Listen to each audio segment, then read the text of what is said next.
Listo, Lick. A ver si nos puede compartir su pantalla. Según yo, ahora sí se escucha bien, ¿verdad? Sí, ya se escucha bien. Perfecto, qué bueno. Pues ustedes me dicen cuando yo les siga. Listo, puede continuar. Perfecto.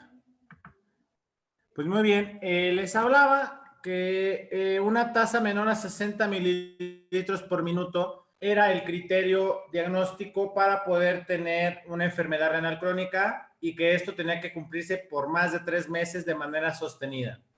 Les decía, bueno, ¿y cuál es la mejor cuál es la forma en la que yo voy a estar calculando esa tasa de filtrado?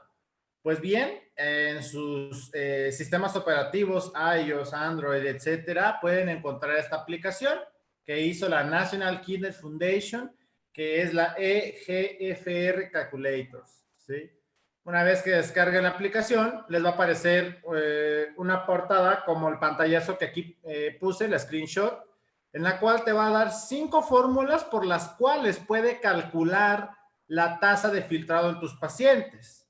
La misma aplicación te dice que esta, la CKD-EPI 2009, es la fórmula más precisa, y si te vas a la evidencia científica lo es la fórmula más precisa para poder calcular la tasa de filtrado de tu paciente.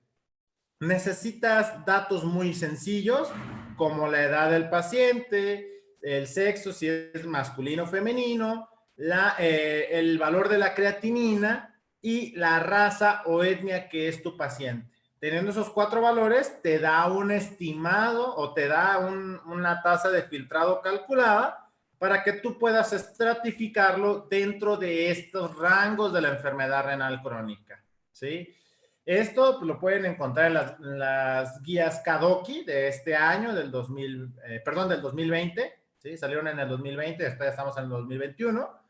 Y ahí pueden categorizar a su paciente de acuerdo a la tasa de filtrado, cómo se va a estar encontrando en un grado 1, un grado 2, a partir del grado 3A, como lo pueden ver ahí, que es de 45 a 59 mililitros por minuto, es donde empieza la enfermedad renal crónica, un estadio 3B, un estadio 4, fíjense, donde ya nada más puede funcionar entre un 15 y un 29%, que es donde desgraciadamente llegan la mayoría de los pacientes, porque el médico ya les empieza a decir, ¿sabes qué? Si llegas al estadio 5, que es el último, menor a 15 mililitros por minuto, ya es un fallo renal franco y vas a tener que apelar a diálisis y hemodiálisis. Como el paciente ahora sí se espanta, corre con el nutriólogo para que le demos una terapia nutricional y evitar la diálisis, ¿sí? Desgraciadamente, en algunas ocasiones, pues ya es demasiado tarde. Algunos pacientes siguen sin entender y pues sí se llega a esa situación de diálisis, hemodiálisis.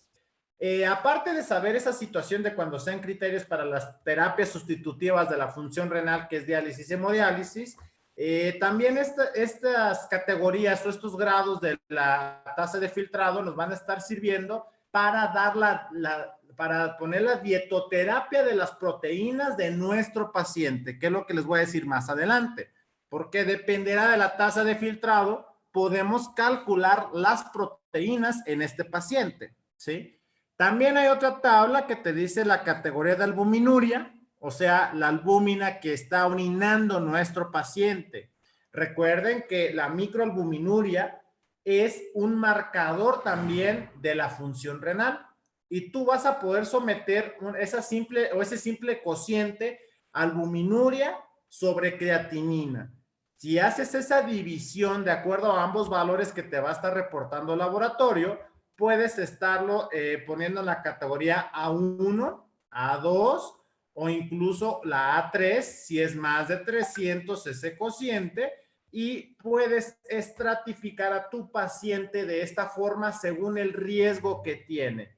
Haces una correlación donde ves la tasa de filtrado, ya les enseñé cómo calcularla, cualquiera del estadio en el que está, más aparte la albuminuria, como les enseñé, esa relación entre albuminuria sobre creatinina, el resultado que les dé, pues también lo van a categorizar en un A1, A2 o A3. Y hacen esa simple relación o esa simple unión de puntos. Por ejemplo, si mi paciente tuviera un A2, que es entre 30 y 300 miligramos sobre gramo, hacemos y solamente tendría que estar mi paciente en esa línea hacia abajo. Ay, el cursor aquí se pierde un poquito, mejor voy a poner esto. Entonces, si mi paciente se encuentra en un A2, pues va a estar aquí hacia abajo y ya lo unimos, por ejemplo, con un estadio 3B, que también es uno de los estadios más frecuentes donde me llegan mis pacientes. Y si se fijan, aquí es donde me llega la gran mayoría de los pacientes. Un estadio 3B de la enfermedad renal con un A2 de albuminuria. Si se fijan la correlación, el mismo color te lo dice. Hay un grave peligro de perder la funcionalidad renal y de llegar a una terapia sustitutiva. Incluso esta tabla yo la llego a tener en mi consultorio, hago la relación así como la hice ahorita y los colores son muy gráficos. Los pacientes se van a dar cuenta que algo no anda bien y es una herramienta que podemos utilizar gráficamente en nuestro consultorio.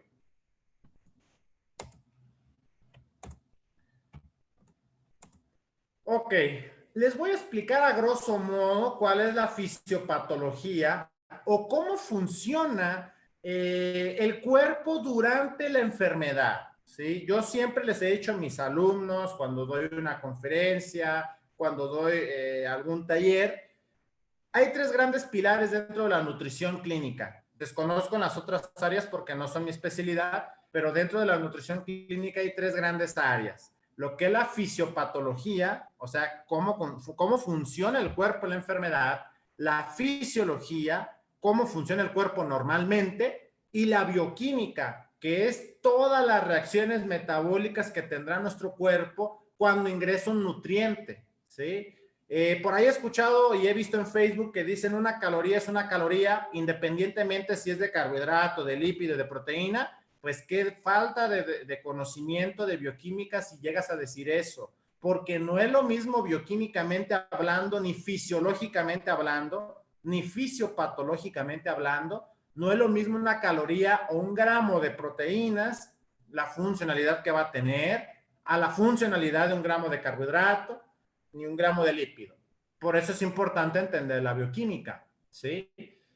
Ahorita me voy a centrar en la fisiopatología adaptada a los pacientes con enfermedad renal crónica. Desgraciadamente, cuando el paciente tiene esta enfermedad, no solamente se va a ver afectado el riñón, se va a ver afectado todos los órganos que alcanzan a ver ahí. De hecho, este texto de la New England Journal of Medicine es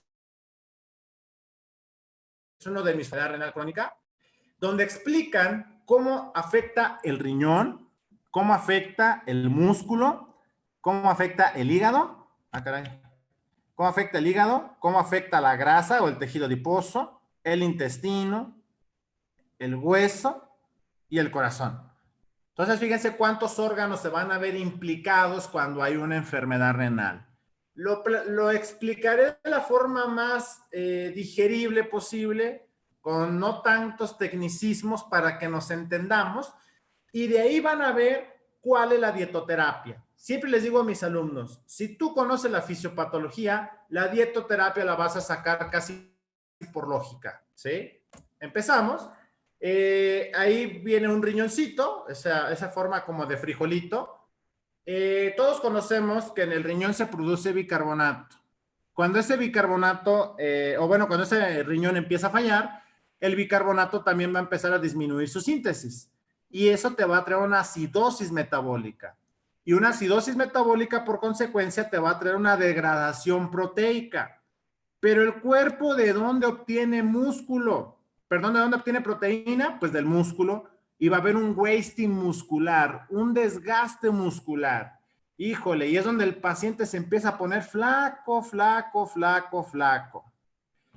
Que entonces, primera línea dietoterapéutica, el número 1, es control de proteínas. Si quieren no anoten eso, ahorita yo viene en un cuadro con dosis y todo, pero quiero que lo vayan razonando conjunto a el esquema que estoy poniendo aquí.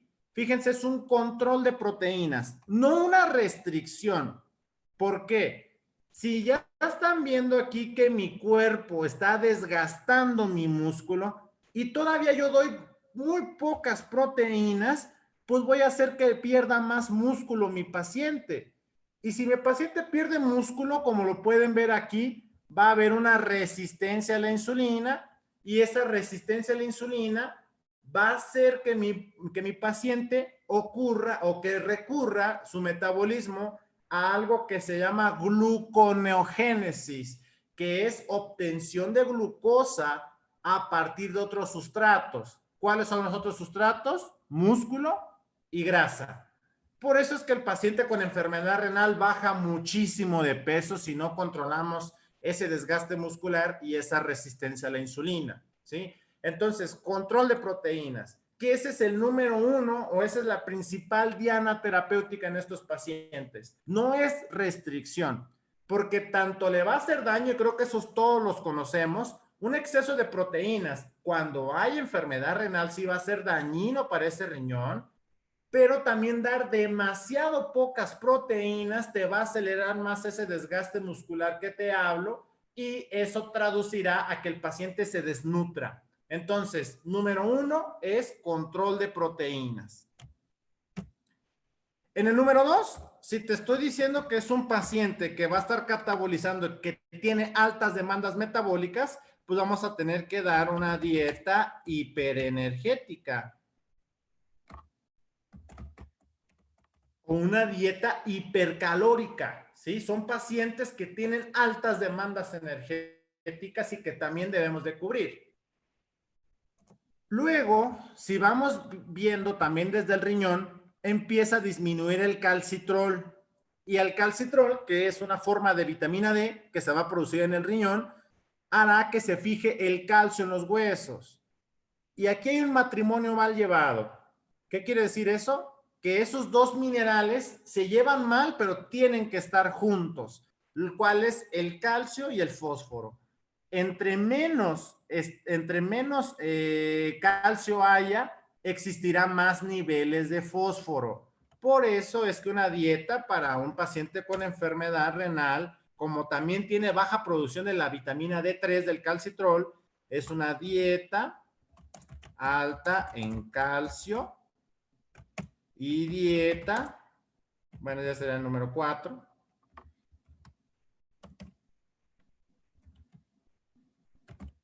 Dieta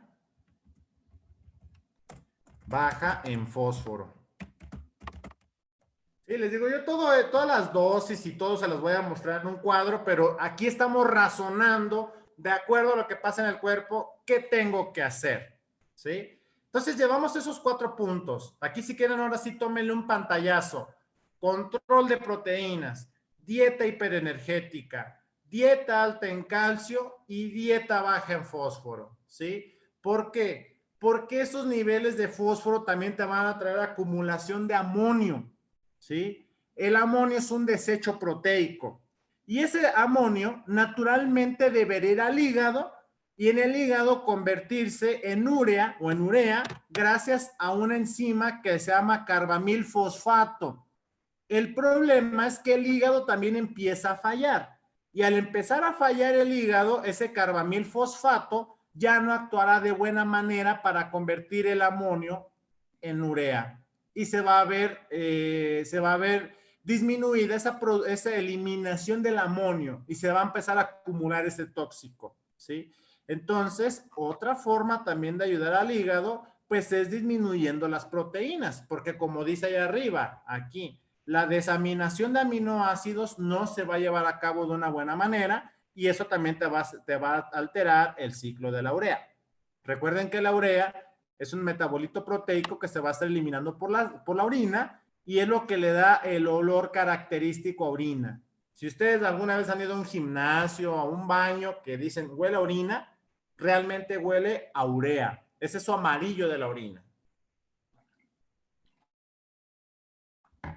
Ok, continuamos. Déjenme borrar nada más esto y nos vamos a la siguiente diapositiva. Porque no lo es todo aquí. No se acaba. Ojalá fuera nada más aquí. Ok, y esos desechos urémicos que no se van a estar eliminando. Aquí vienen desechos urémicos, que era lo que les decía, todo ese tipo de desechos tóxicos, te van a traer disfunción endotelial. El endotelio es la parte interna de los vasos sanguíneos. Y esa disfunción endotelial te va a traer lo que es una hipertrofia ventricular izquierda, lo que es una enfermedad cardiovascular. Y va a hacer que el corazón también empiece a fallar. Hace ratito hablábamos de que el calcitrol y el calcio van a ver sus niveles disminuidos. Esto va a aumentar la hormona paratiroidea, que viene de la glándula paratiroides. Como dice su nombre, está por arriba de la tiroides. Y esto te va a causar osteoporosis. Son pacientes que van a tener osteoporosis. Y el hueso, al estar perdiendo más calcio, pues va a haber más exceso de fósforo junto con ese exceso de fósforo que se va a estar dando gracias a la dieta, y esto te va a traer calcificación vascular. El paciente va a empezar a tener trombos o plaquitas de ateroma dentro de los vasos sanguíneos. ¿Sí? Y que junto con el factor de crecimiento 23, también le pegan al corazón. Vean cuántas flechitas le llegan al corazón, ¿sí? Y ahí es donde dicen, oye, pero si le estuvo fallando un riñón, ¿por qué se infartó? Ah, pues ya con esta imagen ya le pueden dar una explicación del por qué, ¿sí? También a nivel intestinal, y es algo que se va a estar estudiando mucho en todas las enfermedades en este siglo XXI, existe una permeabilidad intestinal. ¿Qué quiere decir eso? Que el intestino se hace más permeable, que pueden pasar más tóxicos que naturalmente deberían ser eliminados por las heces, van a traspasar al sistema circulatorio y van a intoxicar. Por ejemplo, los índoles, que esos son de mucho estudio, el metilcresol también, son gases que naturalmente vienen de la tirosina y del triptófano y deberían ser eliminados por los gases o las flatulencias. ¿Qué es lo que le da el olor característico a un gas, flatulencia, meteorito, pedo, como lo quieran conocer? Es esos índoles son los que le dan ese olor característico a gas metano. El problema es que, bueno, en todos nosotros, no sé si a alguien le esté fallando el riñón, espero que no, en todos nosotros esos gases, esos tóxicos deberían ser eliminados por el torrente sanguíneo. Perdón, deberían ser eliminados por las heces. El problema es que como en estos pacientes aumentó la permeabilidad intestinal, se van a estar metiendo al torrente sanguíneo y van a estar intoxicando aún más al paciente. Entonces, fíjense cuántos órganos están conectados, aunado que también si mi paciente no cuida el sodio y el potasio, como dice en la parte de abajo, si no estamos haciendo un cuidado dietario, pues también vamos a tener retención de líquidos, eso te va a traer hipertensión, y la hipertensión también te va a traer hipertrofia ventricular izquierda y va a complicar al paciente. Entonces, si yo ya les había escrito 4 principales factores, pues ya vieron aquí también que el número 5 va a ser un control de sodio en la dieta y el número 6 va a ser un control de potasio en la dieta, ¿sí? Entonces ya tienen 6 directrices dietoterapéuticas que van a necesitar ustedes entendiendo la fisiopatología que está pasando en su paciente. Ahora lo que vamos a ver más adelante es las cantidades, ¿sí? Porque también yo les estoy hablando de controles, no de restricciones. Yo siempre he tenido un dicho cuando doy clases o demás, les digo, más no significa mejor. ¿Qué quiere decir esto? Entre más quito proteínas, mejor le irá a mi paciente. No, ya vieron que también el paciente cataboliza y es tóxico. Entre más sodio le quito al paciente, tampoco. Entre más le quito, no sé, potasio a la dieta, fósforo, no. Debe de haber un control. Y eso es lo que vamos a ver más adelante en las dosis.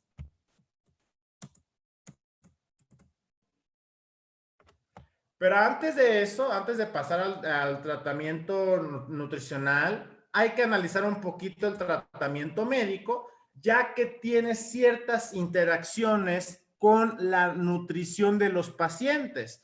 Por ejemplo, los antihipertensivos todos conocemos que nos pueden traer una deficiencia de zinc. Hay que, al paciente que toma antihipertensivos de manera crónica, esporádicamente suplementar de 15 a 30 miligramos de zinc, porque si no el paciente va a empezar con disgeusia, la comida no le sabe, o puede empezar con alopecia, se le cae mucho el cabello, ¿sí? Respecto a hipoglucemiantes, pues todos conocemos que la metformina, que de hecho no es un hipoglucemiante, es un sensibilizador de la insulina, tomándola de manera crónica te puede traer una anemia perniciosa, que esa se corrige con vitamina B12 por una mala absorción que va a existir al tomar ese medicamento. Ustedes no pueden quitar el medicamento. Lo que sí podemos hacer nosotros, porque pues no tenemos licencia para manejar los medicamentos, es buscar la suplementación de esa vitamina vía intramuscular o vía intravenosa para que no caiga en ese tipo de anemia nuestro paciente. Si utiliza insulina, pues vamos a tener que ajustar el control de carbohidratos de acuerdo a las dosis y el tipo de insulina que utilice nuestro paciente. Habrá algunos otros que les den eritropoyetina porque esta hormona se sintetiza en el riñón y ayuda a la formación de glóbulos rojos. De hecho, hay una famosa anemia del paciente renal por la situación de que la eritropoyetina no se forma adecuadamente. Hay otros medicamentos que pueden estar tomando sus pacientes, como las estatinas, por ejemplo, que es para el control del colesterol, los quelantes que llegamos a utilizar algunos pacientes, como el Renagen, cuando no logramos controlar el fósforo adecuadamente. ¿Cómo ustedes se pueden dar cuenta que un paciente tiene hiperfosfatemia? Aparte de solicitarle el estudio de laboratorio, que claro, ahí sería muy notorio, el paciente empieza a tener comezón por todo el cuerpo. Una vez me dijo un paciente, oye, parece que tengo roña.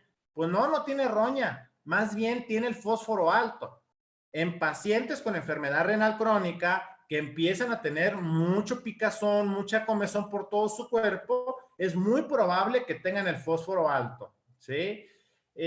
También en algunos pacientes podemos utilizar bicarbonato. Ya vieron que ese bicarbonato no se está produciendo adecuadamente en el riñón, pero tiene el criterio de que este solo se va a poder suplementar por el médico si es que la tasa de filtrado es menor a 25 mililitros por minuto. Ya en cuestión de dietoterapia, pues vamos a tener objetivos como el principal, y ese sí lo quiero enmarcar, casi ponerlo en negritas, mayúsculas y más grande la letra, es preservar la función renal restante, ¿sí? Si el paciente le llegó, que sea, a mí me han llegado a veces en estadio 5, que le dijo el doctor, ya te tienes que dializar porque tienes 6-7% de la función renal, pero ellos no quieren, no aceptan el tratamiento. Van conmigo, me dicen, ¿sabes qué? Ayúdame a llegar a la diálisis. Bueno, yo casi les digo, es muy difícil que puedan evitar esos tratamientos, pero podemos alargar el uso, ¿sí? Pues preservando la función renal restante, ¿no? Lo ideal es que nosotros nos llegaran en un estadio 3A, en el cual pues todavía tienen 40, 50 y tantos de tasa de filtrado y que podemos preservar por muchos años esa función con una dieta adecuada. También pues tenemos que atenuar los metabolitos como los que vimos ahorita, los índoles, el amonio, la urea, que esos vienen pues de las proteínas, ¿sí? Sí tenemos que hacer un control de proteínas, más no una restricción. Tenemos que frenar el catabolismo muscular. Como ya lo vimos, el catabolismo muscular también va a estar liberando esos metabolitos proteicos. A final de cuentas, el músculo es proteína. Entonces, tenemos que dar la dosis de proteína que el paciente no catabolice, pero que tampoco sea un exceso. Tenemos que disminuir el estado inflamatorio, regresar a los bioquímicos a niveles normales y pues las complicaciones clásicas del soporte nutricional, por ejemplo, si el paciente tiene una sonda nasogástrica, que no se nos vaya a broncoaspirar, levantando la cabecera a los 45 grados, que si el paciente viene de una inanición, pues tenemos que dar nutrición trófica. O sea, ahí ya vamos a tener que hacer ese juego de acuerdo a la complicación previa, yo voy a ajustar el tratamiento nutricional. Y bien, sí le pueden tomar un pantallazo, le pueden tomar una screenshot. Estas son, las dosis del tratamiento nutricional. Yo ahorita les hablaba a grandes rasgos qué tenemos que hacer. Controlar proteínas, pues ya lo vimos, ¿no? O aquí lo estamos viendo. Dosis en la tasa de filtrado de 25 a 70, 0.55 a 0.6 gramos por kilo. Si tiene menos de 25 mililitros por minuto, 0.28 más algo que llamamos alfa-cetonólogos de aminoácidos, ¿sí? Los alfa-cetonólogos de aminoácidos, no quiero hacer promoción, pero por ahí están el someral, el ketosteril, el cetolán. Son aminoácidos que no crean urea y que van a ser complementarios a dietas muy bajas, de proteínas, ¿sí? Que es cuando los pacientes pues, ya son casi candidatos a la terapia sustitutiva de la función renal, vamos a tener que estarlos utilizando, ¿sí? ¿Por qué es muy importante las proteínas? Miren, aquí les dejo esta imagen que me encantó de una revisión del año 2018, donde vean, aquí es donde tenemos que cuidar ese equilibrio de las proteínas. Si yo disminuyo la dosis de proteínas, voy a perder peso, voy a tener más wasting muscular, ¿sí? Y al tener más wasting muscular, voy a tener un aumento en la progresión de la enfermedad renal. Caso contrario, si yo tengo un exceso de proteínas, sí voy a detener el catabolismo muscular, es cierto, pero voy a tener uremia y voy a tener complicaciones de la enfermedad renal. Entonces, por eso es que les digo el equilibrio, donde ni afectamos el peso corporal, o sea, no desnutrimos al paciente, también no producimos tantos tóxicos proteicos y también la enfermedad renal no progresa tanto. La dosis segura es entre 0.6 y 0.8 gramos por kilogramo de peso, ¿sí? Por eso es que me gustó mucho esa imagen, porque te explica por qué debes encontrar el equilibrio en las proteínas, ¿sí? Regresamos. Y aquí es donde quiero hacer mucho hincapié también. He visto grandes errores en pacientes que ya son sometidos a diálisis y hemodiálisis. Es cierto, y así me lo dijo una vez un alumno, es que ¿por qué le tengo que dar más proteínas si mi paciente ya tiene bien fregado el riñón? Así textual me lo dijo. Yo le comentaba, es que mira, cuando ya eres sometido a una diálisis y una hemodiálisis, esa terapia sustitutiva hace la función que debería hacer nuestro riñón. Por eso, en pacientes con diálisis y hemodiálisis, aquí lo pueden estar viendo, se van a estar dando más del gramo por kilo de dosis, porque son pacientes que para eso se les hace esa terapia sustitutiva de la función renal, para que los pacientes empiecen a tener una especie de compensación. Imagínate si le dieras tan poquitas proteínas, lo vas a desnutrir y se va a morir, que eso es lo que antes pasaba. A pesar de meterlos a diálisis y hemodiálisis, le seguías dando dosis tan bajas de proteína como las que están acá, pues obviamente se va a morir de una desnutrición, ¿sí? Ahora ya sabemos que en diálisis y en hemodiálisis sí tenemos que dar un poco más de proteínas, porque esa terapia hace esa función, ¿sí? La forma de calcular las calorías, ahí se la sugiero, todo está sustentado en evidencia científica, es el Harris-Benedict por 1.3 de factor de estrés, que eso va a ser en prediálisis, y en diálisis y en hemodiálisis, y ahí tienen la constante de kilocalorías de acuerdo a la edad. Algo también importante a tomar en cuenta es los hidratos de carbono en los pacientes que tienen diálisis. Ahí dice 35% del valor calórico total. Y dice, tomar en cuenta la bolsa de diálisis. Ok, aquí les voy a explicar a qué me refiero con eso. La bolsa de diálisis es agua con azúcar, literalmente, lo que entra por el peritoneo. Y quienes han manejado pacientes o quienes tienen algún familiar con esta enfermedad sabrán que la carga de glucosa de 1.5 significa que son 15 gramos de glucosa por litro, de 2.5 son 25 gramos de glucosa por litro y de 4.25 son 42 gramos de glucosa por litro. Lo que sabemos es que esa glucosa, el 60% de ella se absorbe en el peritoneo, si es una diálisis manual, o sea, donde entran y les sacan el agua así literalmente. Y si ya tenemos la máquina de diálisis, si es una diálisis automatizada, sería un 40%. Entonces, hacen su cuentita así muy rápido. Miren.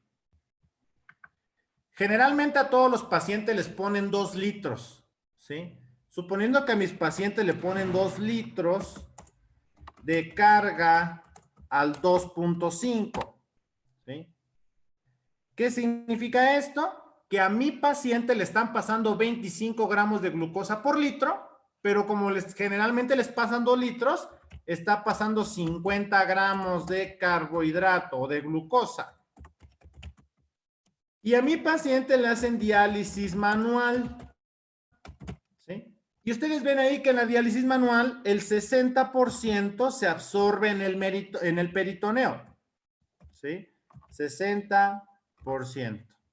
Hacemos la cuenta, el 60% de 50 son 30 gramos. Entonces, esos 30 gramos se están absorbiendo en el peritoneo. Yo los tengo que descontar de mi soporte nutricional que está calculado en mi paciente. Eso es algo que tenemos que hacer para poder equilibrar esa glucosa que se está absorbiendo en el peritoneo.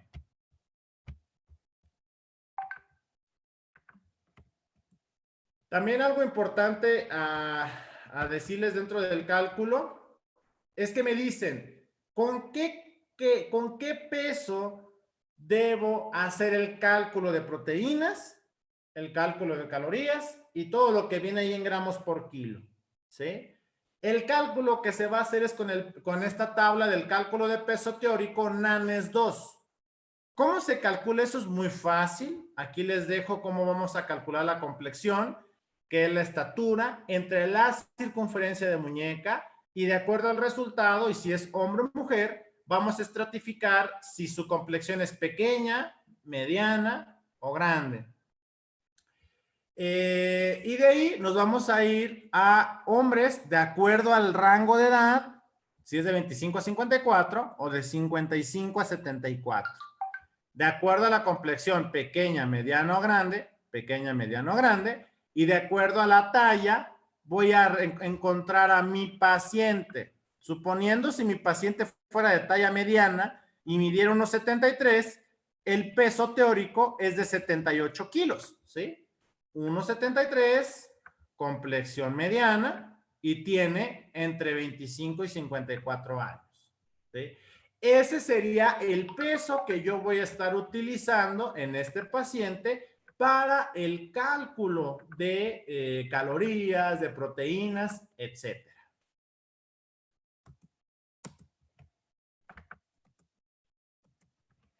También, cuando el paciente se somete a las terapias sustitutivas de función renal, hay pérdidas de nutrientes por la terapia en sí.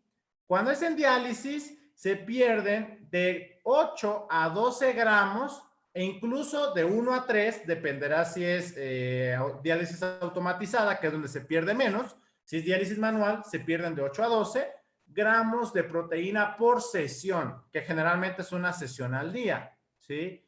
Y de glucosa se va a estar perdiendo aproximadamente 25 gramos por sesión. Y en la hemodiálisis, que acuérdense que generalmente se hace cada tercer día, porque a veces pues, no alcanza que el paciente se la haga cada tercer día, sino cada vez que se haga hemodiálisis, vamos a tener que estar reponiendo 18 gramos de proteína cada vez que lo metan a la hemodiálisis, así como poder suplementar vitaminas liposolubles, carnitina y elementos traza, por ejemplo, como el zinc y el selenio.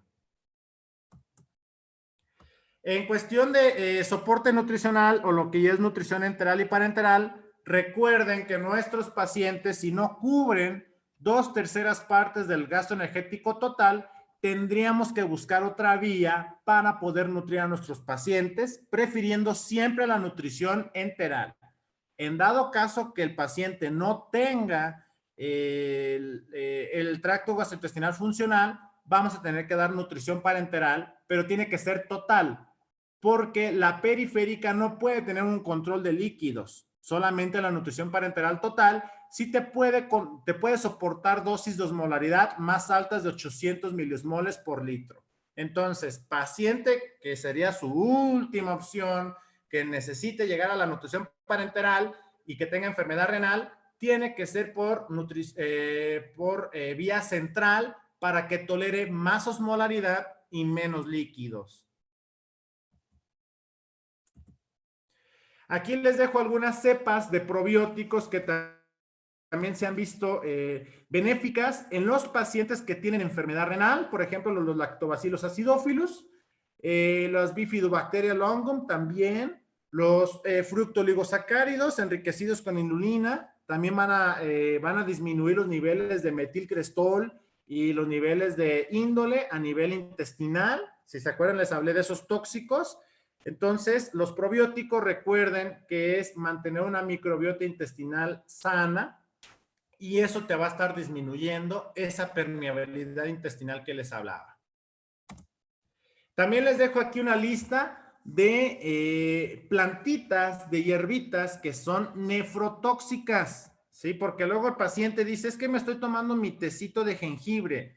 Ah, no pasa nada. De noni, de ortiga. Pues, ¿qué crees? Cuando ya tienes enfermedad renal, la famosa hierba de San Juan, son nefrotóxicas. Ten mucho cuidado con ellas.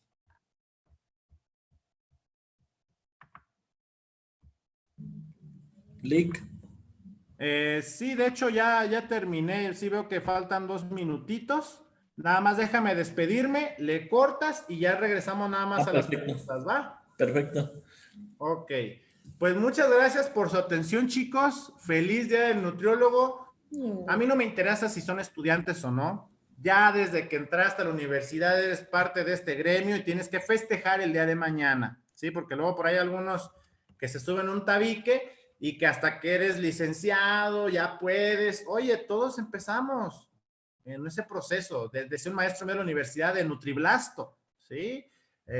Tú ya eres parte de este ámbito, así que pues muchas felicidades a todos, muchas gracias. Ahorita los organizadores van a cortar la transmisión y regresamos al módulo de dudas o preguntas que ustedes puedan tener respecto a esta plática. Dejo mis redes sociales por si alguien gusta seguirme y pues muchas gracias.